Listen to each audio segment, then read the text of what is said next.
बस में कंडक्टर ने एक महिला को रिजर्व सीट से उठा दिया जी और उसको कहा पीछे बैठ जाओ, ये रिजर्व सीट है, इस पे एक्स पर्सन बैठेगा। जी महिला ने नीचे उतरते ही थाने में आई और उसने ये आरोप लगाया इसने मेरे को घूर के देखा। अब घूर के देखना एक अपराध है कानून की दृष्टि से, महिला को गलत दृष्टि से घूरना। जी उसने देखा होगा घूर के, लेकिन उसने इस हिसाब से कि भाई तू यहाँ से उठ जा। जी जी अब उस स्थिति में अब मैं क्या करूँ? महाराज जी, मैं पुलिस अधिकारी हूँ। कार्य करते समय झूठी गवाही के कारण अनजाने में कुछ लोगों के प्रति गलत कार्रवाई हो जाती है। इस पाप का भागी मैं या जिसने झूठी गवाही दी है, इस पाप से बचने का उपाय महाराज? अगर हम जानते हैं कि ये जो गवाही दे रहा है ये झूठी है, ये जानते हुए भी हम निरपराध को दंड विधान में सम्मिलित कर देते हैं, उसमें हम भी दोषी हैं।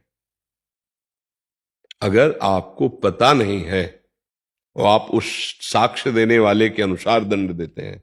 महाराज जी, अगर साक्षी हम हों, इनका ऐसा भाव है कि हम कचहरी या न्यायाधीश के आगे इनकी गवाही, तो आपको जिसकी गवाही दे रहे हैं आपको पक्का सबूत मिलना चाहिए। वही कह रहे हैं कि झूठी गवाही। इसमें महाराज जी ऐसा है कि आमतौर पर महिला अपराध के संबंध में मेरा क्वेश्चन है, क्योंकि इसमें क्या है कि विधान ऐसा कर दिया है, संसद ने ऐसा कानून ही बना दिया जिसमें ये है कि महिला ने जो कह दिया वो फाइनल है। अब हमें पता है वो गलत कह रही है। हाँ, ये तो अब इसमें तो फिर हानि हो जाएगी। अब वो पाप किसके है? नहीं, इसमें तो बहुत बड़ी हानि हो जाएगी।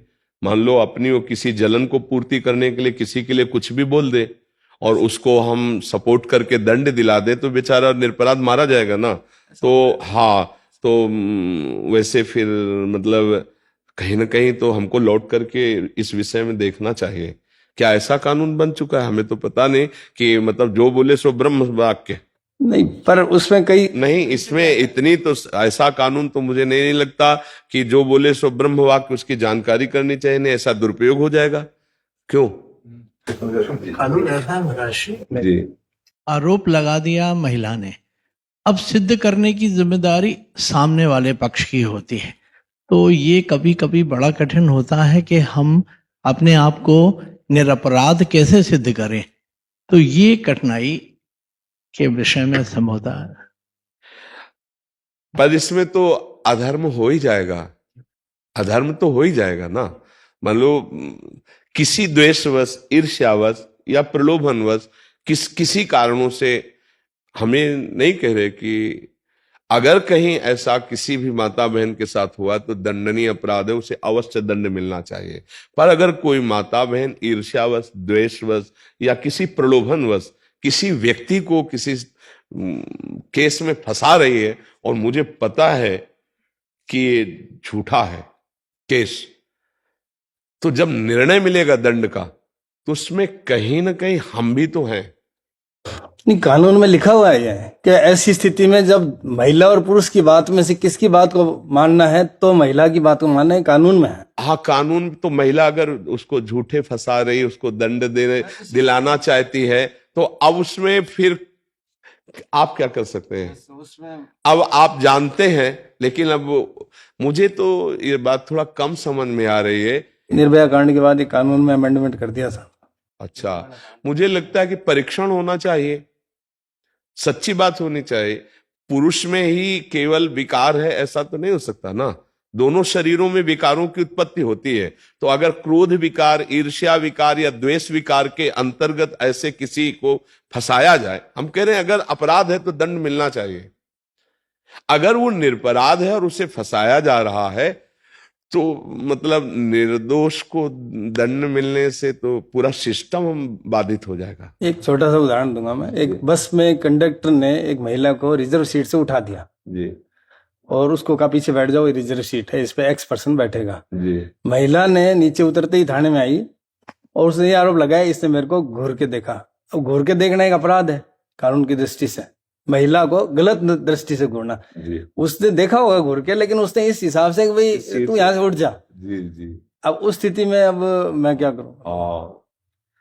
अब उसका प्रारब्ध ही भोग भी उपस्थित होगा। अब वो तो कानून अगर बल है तो दंड विधान तो फिर लागू ही होता है। ऐसी स्थिति में हमारा हम कहाँ खड़े हैं उस स्थिति में, ये जानना चाह रहा था। नहीं, कानून के अंतर्गत आप एक कानून के सेवक हैं तो आपको कानून के अनुसार ही चलना होगा। हाँ, फिर इसीलिए बहुत सावधानी वर्णन की गई। नहीं, फिर राजा को भी नर्क मिलता है, ये भी ध्यान रखना। राजा को भी स्वर्ग और परम पद की प्राप्ति प्रजा से ही होती है, और राजा को भी नर्क और दुर्गति की प्राप्ति प्रजा से ही होती है। यदि ऐसा कानून, ऐसी व्यवस्था बन जाए जिससे बिना किसी पर्दे के खुला न्याय हो, तो ठीक है। अगर कहीं पक्ष और पर्दा रख दिया गया और निर्दोष मारा गया, निर्दोष, तो ये पूरा सिस्टम पर लदेगा, जाके पूरे सिस्टम पर जाएगा, क्योंकि अब उसके कई पावे हैं। वो पूरा का अधर्म जहां होगा, तो देखो आपको बता देते हैं कि भीष्म पितामह जैसा धर्मात्मा कभी युगों में पैदा होता है, लेकिन अधर्म के पक्ष में खड़े थे। युधिष्ठिर महाराज के विपरीत सामने, और पक्ष अधर्म का था, पूरा पता था। भीष्म जी को पूरा पता था कि पक्ष अधर्म का है, खुली नेत्रों से देखा था छलिया शकुनी कैसे छल कर रहा है, धृतराष्ट्र की कैसे बुद्धि भ्रष्ट होकर के आदेश कर रही, पूरा सब पता था। एक कुल वधू को कैसे प्रताड़ित किया जा रहा, पूरा सब पता था। परिणामता 6 महीना बाणों की सैया पर पड़े महाराज। द्रोणाचार्य जी गुरु, शास्त्र के ज्ञाता, धनुर्वेद के ज्ञाता, पांडित्य के महान प्रकांड विद्वान, काट के फेंक दिए गए, कारण अधर्म के पक्ष में थे। धर्म और अधर्म, जरूरी नहीं कि आप अधर्म करें, कोई भी कहीं भी कैसे भी। अधर्म तो अपना बमूल बोएंगे तो कांटे ही उसमें होगा, आम तो लगेगा नहीं। चाहे कोई बोए, कितना बढ़िया खेती बना के बोए, आम बोओगे तो फसल आएगी, ये तो आम रसीला मिलेगा। तो ये अब हमारी तो समझ में नहीं आ रहा, ऐसे तो बहुत ही गलत हो जाएगा। पर हम केवल इतना कहते हैं कि अपराधी को दंड मिलना चाहिए। अपराधी किसी भी ना तो जाति का माना जाता है और ना किसी धर्म का माना जाता है, सिर्फ अपराधी अपराधी होता है। हम इतनी बात मानते हैं कि अपराधी अपराधी है, वो किसी भी धर्म समुदाय का हो, वो ना धर्म का होता है ना समुदाय का होता है, वो सिर्फ अपराधी होता है।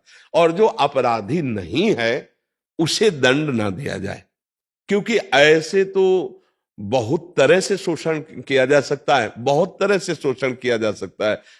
अब उसने कुछ नहीं कहा और उसके ऊपर ऐसा तो फिर माना जाएगा ना कि हाँ कि, तो अब इसमें क्या है कि आप तो एक केवल निमित्त मात्र हुए, आप कोई दंड देने वाले नहीं हुए। जैसा उसने कहा उसके अनुसार आपने कहा, तो मुझे लगता है कि आप जान भी रहे हैं कि शायद ऐसा ना हो, पर कानून ऐसा है तो फिर आप निर्दोष ठहरेंगे, क्योंकि आप जानते हैं।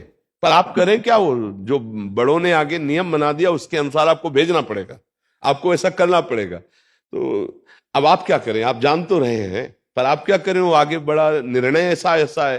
तो इसमें तत्काल तो आपको दंड मिला ही कि आपका हृदय जला, तत्काल तो आपको प्रायश्चित मिला ही कि आपका हृदय जला। क्या ऐसा नहीं होना चाहिए। अब आगे का हिसाब आगे वाला जानेगा, पर ये बड़ा मतलब डरावना विषय है, क्योंकि अगर कोई किसी राग द्वेषवश, किसी ईर्ष्यावश किसी को किसी के प्रति भी कैसा तो वो लागू हो जाएगा।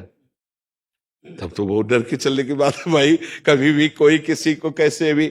हमें लगता है कि कुछ ऐसी जांच होनी चाहिए जिसमें सत्य का निर्णय होना चाहिए, नहीं ऐसे कभी कोई फंसा सकता है। मान लो ऑफिस में जैसे है, आप ऑफिसर उसको डांट रहा है किसी कार्य के लिए और वो अकेले है, मान लो सब, अब वो तत्काल लगा दे। जैसे नव विवाह होता है आजकल की स्त्रियों के अंदर, उनको लगता है कि हम पुरुष के माता पिता के साथ नहीं रहे, अलग रहे। बीमार ससुर पे सब पे आरोप लगा देती लज्जा भंग का, तो तुरंत FIR होके, पहले तो ये कानून था कि लॉकअप में जाते थे जी। फिर जब इसका प्रचलन बढ़ने लगा तब सरकार थोड़ा ढील हुई और इसमें पुलिसकर्मी भी कुछ नहीं कर पाते। आपको कोर्ट में जाना ही जाना है, सारे गंभीर आरोप, क्रिमिनल एक्ट सब लग जाते हैं और सालों उसमें लग जाते हैं। हाँ, भगवान ही रक्षा करे, अब इस पे क्या। और इसीलिए हम प्राय प्रार्थना करते थे कि हमारे जो नवीन पीढ़ी है, नए बच्चे बच्चियां हैं, थोड़ा अध्यात्म को समझें, थोड़ा सत्य को समझें, सतमार्ग को समझें। ये जो आज हवा चल गई है ना गंदी बातों की, जिसे फ्रेंड कहा जाता है, ये बुद्धि को भ्रष्ट कर देगा। बहुत बुरी तरह से मतलब इसमें हानि होने की संभावना है। अच्छा, अब जब ऐसा कानून है, मान लो फ्रेंड बने और एक दूसरे के प्रति भाव बिगड़ गया, अब उसका भी उसका वो कंप्लेंट होते ही वो सेम सजा है, बिल्कुल है? सही वही। हाँ, तो ये इसीलिए हम बच्चे जैसे स्कूल के आते हैं, इनका तो हर बार यही शिक्षा देते हैं कि ये जो आपका गर्लफ्रेंड वाइफ फ्रेंड और ये जो बना है, ये बहुत ही घातक है, बहुत ही घातक है, जिसमें ऐसी परिस्थिति आ जाएगी कि हो सकता है आपको अपने जीवन की हत्या करनी पड़े। अब पापा जान जाएंगे तो क्या होगा, अमुक जान जाएगा तो क्या होगा, और जिस पक्ष से उसने मित्रता की और वो ब्लैकमेल कर रहा है, उसको बहुत तरह से सता रहा है, मान लो पुरुष पक्ष में भी है, अब वो बच्ची क्या करे, या बच्ची बहुत बुद्धिमान निकल गई, अब वो उसको, तो ये आचरण ही गंदे हैं। ये आचरणों को अगर संभाला जाए, धर्म पूर्वक चला जाए, तभी तो अध्यात्म की महिमा। अगर अध्यात्म को नहीं जानेगा तो समाज हमारा इस तरह से बहुत गर्त में गिरता चला जाएगा। नए बच्चे तो एक उमंग होती है, 13, 14, 15, 16 की ये जो अवस्था होती है ना, इसमें एक उमंग होती है, और उस उमंग में लगता है कोई मेरा साथी बने। ये सबके अंदर होती है, सबके अंदर होती है, आप देखो ना। और उस समय अगर हमारा सही गाइडेंस नहीं हुआ अध्यात्म का, तो हम भ्रष्ट मार्ग में चले जाते हैं, व्यभिचार मार्ग में चले जाते हैं। ये व्यभिचार मार्ग ही तो है ना। अब वो स्वभाव गिरता चला जाता है, अब वो निर्णय नहीं कर पाते कि किस तरह से हम चले, कैसे हम चले। तो हमें लगता है कि हम सबको अध्यात्म की, बुद्धि की पवित्रता की जरूरत है। अगर बुद्धि अपवित्र हुई तो सब गड़बड़ हो जाएगा। तो आप जहां तक हो सके तहां तक बचाने की कोशिश करें। फिर कानून के अंतर्गत आप भी हैं, हम भी हैं, सब कानून के अंतर्गत है। फिर अब उसका भी कोई प्रारब्ध ही होगा। अब और समझो, जैसे किसी लड़की ने बेमतलब उसे फंसा दिया और पिटा वो, और दंड में गया, पक्का दंड हो गया उसको, तो आपको सच्ची कहते हो उसने यहां नहीं तो कोई ऐसा अपराध किया है जिसका उसको दंड नहीं मिला, तो बुद्धि फेर करके वहां से उसको दंड दिलाया जा रहा है। अवश्य में भोक्तव्यम कृतम कर्म शुभाशुभम, नहीं तो भगवान बचा लेंगे पक्का। आपकी बुद्धि में बैठ के, किसी की बुद्धि में बैठ के, या उसी की बुद्धि फेर कर उसको बचा लेंगे, यदि दंड विधान नहीं है। और अगर हो गया तो उसका कोई भोग है ऐसा, कोई कर्म ऐसा है जिसका दंड नहीं मिला और यहां से उसको दंड मिल गया। अगर हमारा कर्म भोगा नहीं गया और पाप जमा है, तो ऐसी जगह फंसा देगा जहां हमने पाप नहीं किया।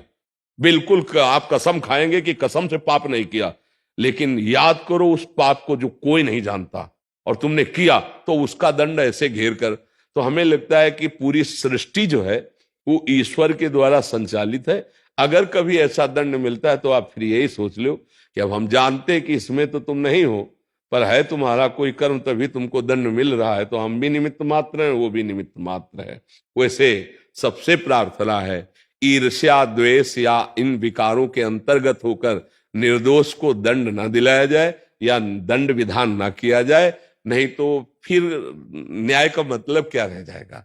न्याय तो यही है कि अपराधी को दंड मिले, पर बहुत मतलब अलग अलग जब हमें वार्ता करने को मिलती तब हमको भी ज्ञान होता है, नहीं तो गंगा किनारे के हमें को तो जैसे वकील, जज, इन सब भगवत स्वरूपों से चर्चा होती तब पता चलता है